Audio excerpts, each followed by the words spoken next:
You're listening to the N2K Space Network.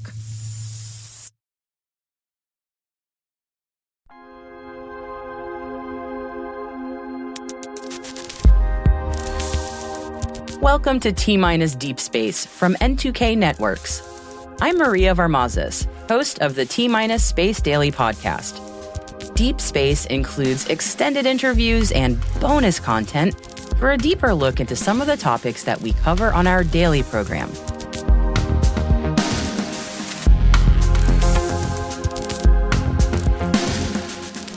Now, starting a new company is daunting at the best of times. Aerospace companies have the hurdles of raising capital, navigating R&D to validate their products, and then finally getting their business to market. Now, NewSpace Nexus is offering up a one-stop shop to help these companies figure out their propositions and help them navigate the dreaded Valley of Death, aka the government procurement process. CEO Casey Anglada DeRaad joins us to explain the NewSpace Nexus mission from New Mexico to nationwide. Okay, well, I have to give a little background about myself to tell you how it came about. I have a long career with the Air Force Research Lab, working on space systems and later partnerships. Had a time with working with NASA, helping with investment plans between NASA, Navy, NRO. So I had this long career at the latter part, working partnerships with trying to help space industry, space companies be able to navigate and work with the government systems, and also university partnerships. Also did some kind of growing the STEM workforce. So that was sort of my career, but I just saw so many challenges for our companies to understand where the resources are, and especially our New Mexico companies. And so hit the early retirement date, jumped out of Air Force Research Lab, and decided to tell the story about the possibilities and the opportunity in space. And at the time, when I first, was working within the Air Force, a lot of the space funding came from the government side. But here, the commercial and the private space industry is really thriving for about, the last 10 years. If you take 2010 and earlier, it was mostly just government funding. So this commercial space, this new space was coming forward and really expanding. And so the opportunity was there. So we put together, a public-private partnership where we really studied who are all the partners. And we put out a report. It's on our website. It was in 2019 where we really looked at, here's the opportunity. New Mexico is positioned to take a leadership role with all the various assets we have here between the Space Force organizations, White Sands Missile Range, NASA, Spaceport America. Our universities all have great resources in that area. So we're positioned to lead. And so with that, we came up with some strategy where we really need to put together some kind of council, figure out how to do, put a business connector together, a workforce connector, and then also figure out the funding. So with that, we started nonprofit organization, NewSpace New Mexico. It started out, that's the corporate name. Right now we're doing business as NewSpace Nexus, but so we started it basically to do those three things. We put together an alliance. That alliance, NewSpace Alliance, has now grown to over 250 space organizations. We put together that business connecting. We have what we call our NewSpace Igniter program to help companies navigate through the Valley of Death. And then we also have some great resources, like we have an open prototyping event workspace called the Launchpad. And the basics of it all, though, is that we say that we unite and ignite space. So on the Unite side, of course, we have our alliance where we bring people together. But we also do some networking events locally. We call it the T5 Thirsty Thursday Tech Talks, and everyone comes together. And then we also lead national level forums on the space industrial base. So this is the Unite side, like I said. And I think the key thing about NewSpace Nexus is that we are here to listen to the companies. We bring them together in many different forums, and we really look at like what are the challenges, the gaps, the issues that need to be solved, and then put together, work locally, but also nationally with some of our regional partners on, okay, how do we go address this certain area? And what are the recommendations, and who needs to hear these recommendations, and put some resources to it. So that's the Unite side. The Ignite side is we have a partnership intermediary agreement with the Air Force Research Lab, funded through an appropriation by Senator Heinrich's office. Thank you, Senator. And it basically is a 5-year agreement to put together the resources to help the companies ignite, accelerate faster, their innovation faster. And so we have this launchpad that is this co-innovation, open prototyping. The companies can come work there. We can have events there. And it's a really cool space. You've got to visit us sometime. It's in Albuquerque near the airport. We also, to Ignite, is we set up the NewSpace Igniter program. And that is where we have 23 companies in the program, and they come in at different levels. We basically help navigate first, do an assessment, help them get their messages clearer, figure out what kind of hardware, software experts that they need. And we help navigate them, we say, through the valley of death. And then the last part of the program is we showcase them. We do what we call show spaces, and we might showcase them to the different funding sources like our investor network. We have government customers or even other prime contractors that they can partner with. So those are kind of like our two sides of the story, that we're just here for the space companies. We don't do it all, but we help either connect them or help represent them to get to workforce, to get to experts, to get to economic development types. And a lot of our companies, we work nationwide, but a lot of our companies, once they see the resources and the great ecosystem we have here with the various organizations, they want to come here. So they'll try and set up. So we just help make that path very easy. That's amazing, because you mentioned the Valley of Death, and that is a phrase that has come up so many times in this podcast. And to have expertise to help guide you through that, and not just that, but before and after. I mean, that's an amazing service to be providing. I know you have some great success stories of companies that you've shepherded through. Are any that you can talk about or tell me about a little bit? There's actually a few that are in the works of getting some funding support. We just started that Igniter program in October, and we're tracking. We're at 7.3 million of different contract wins that they've gotten since and because of working with us. So that has been really good. And if you think about New Mexico, and even when Senator Heinrich wanted to do this appropriation, the key part is like help put resources together, like the Launchpad, but also put together some kind of industry demonstration program that helps them get out of R&D or, beyond R&D, because New Mexico is very well known with the different national labs, federal labs, that, we have a lot of great R&D, but how do you take these, what we call the concept, so it's in that R&D, and make it to get to a product, then get it to sales. And so with that, some of our companies are RS21, Charles Ratt, they've gotten a couple of contracts from our help with that, navigating them to the government customers that they could get a win. O Analytics, Blue Space, Goodman Technology. I wasn't ready for this one, but we do have a number of wins. And the companies love us because we have this, what we say our secret sauce is our team, our NewSpace Nexus team. We have over 90 years of experience in military, civil, and commercial space.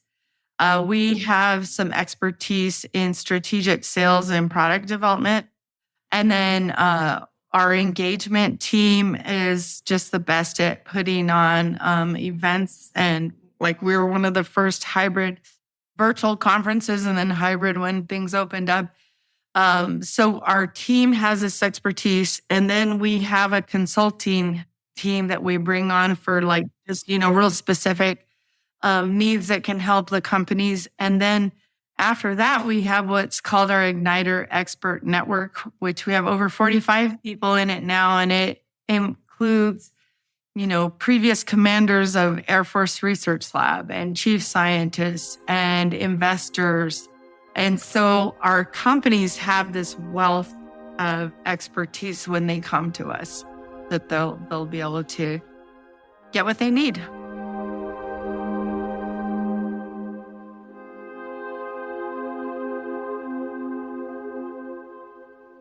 We'll be right back after this quick break.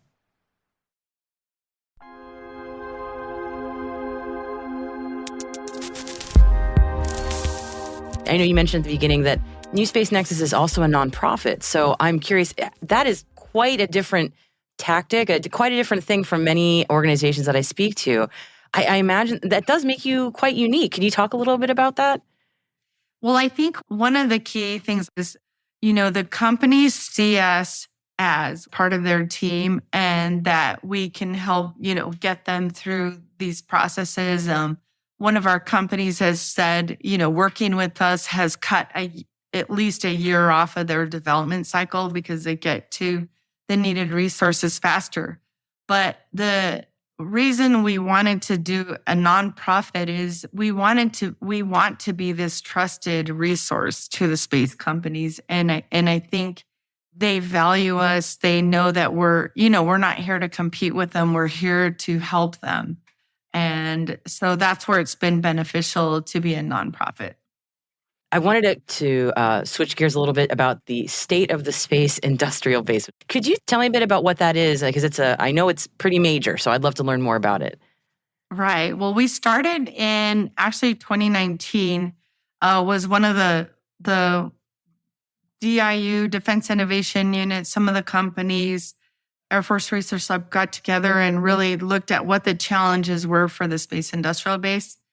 The next year, Peter Wagner, one of our advisors, was saying, KCU, NewSpace, New Mexico at the time, really needs to be involved in this because you are all about the space industrial base. And this is a workshop to really, not just identify the challenges, but start figuring out the solutions. So in 2020, we started hosting the State of the Space Industrial Base.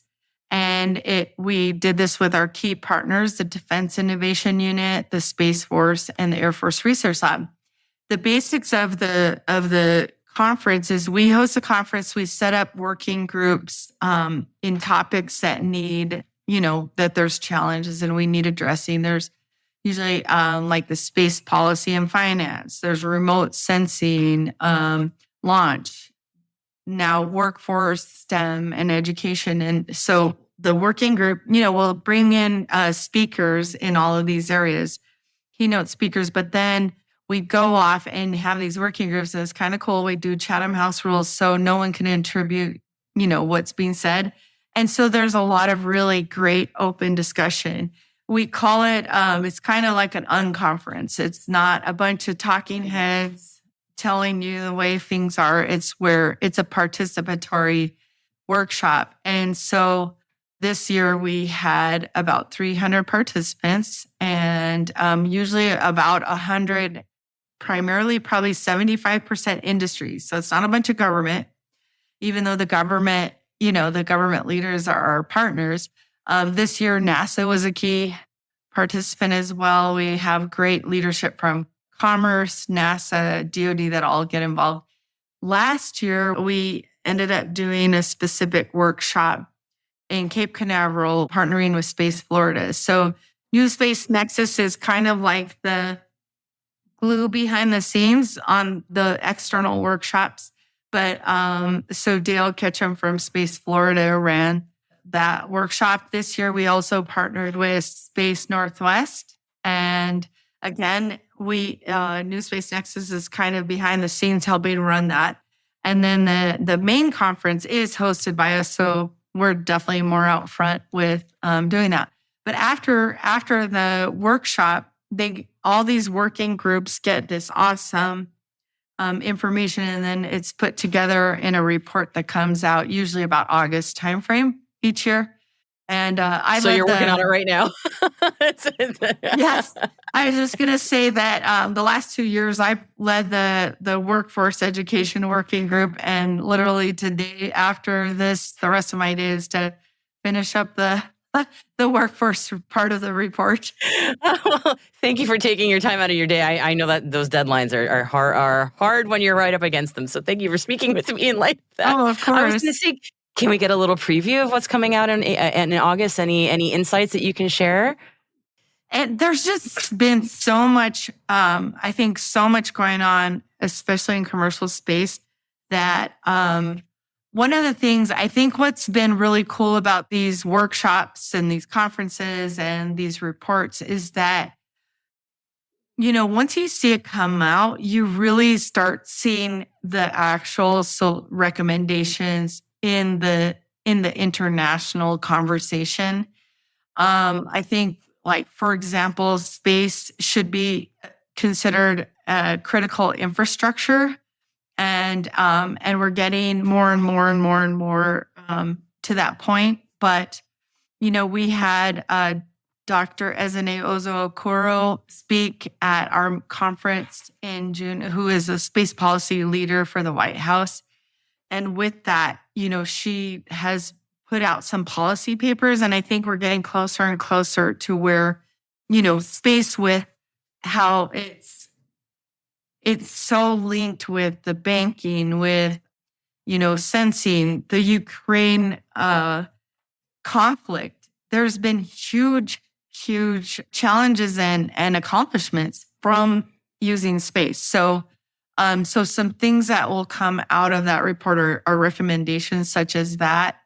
In the workforce area, I know I'm really happy. A lot of the space companies have put out a space workforce challenge to be able to bring in more diversity, to include more, that we have these workforce shortages, but are we tapping everyone out there to be able to be part of it? So there's some really cool things in that area that we're going to be, putting out in the report. And with that, one of the things from the workforce is that NewSpace Nexus is, we've sort of been studying the issue, and we're really going to move out on it this next year, is what we're calling Pathways to the Stars. And, there's a lot of programs, especially in STEM, that are just really good pockets of programs, but there's not this connectivity to an actual industry base. So we're looking at, going in and mapping out those different programs that, start at the inspiration level of 3rd through 5th, and then maybe some curriculum programs in middle school, internship and apprenticeships in like the high school, early college, and to the final point of job placement. So we've gotten a number of companies that are our sponsors to sign on and say, yes, we'll help, because I tell them, you can't complain that there's not a workforce pipeline, a talent pipeline, and then just expect to help at maybe the internship level and job placement. You need to get down here in the trenches with us. So we're setting up where the companies support us financially to put this pathway together, but also through mentorship. And so we will draft off of some of the things happening with the Space Workforce 2030 initiative, but also just really trying to look at, like, how do you take one industry sector and make this pathway? And if it works, you could do it in another industry sector. So let's talk in about a year and let's see how much progress we make.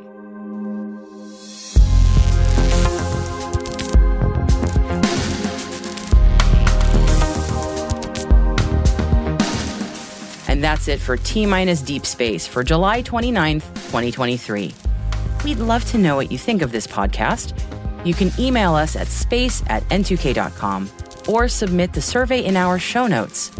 Your feedback ensures that we deliver the information that keeps you a step ahead in the rapidly changing space industry. This episode was produced by Alice Carruth, mixing by Elliot Peltzman and Trey Hester, with original music and sound design by Elliot Peltzman. Our executive producer is Brandon Karp. Our chief intelligence officer is Eric Tillman. And I'm Maria Varmazes. Thanks for listening.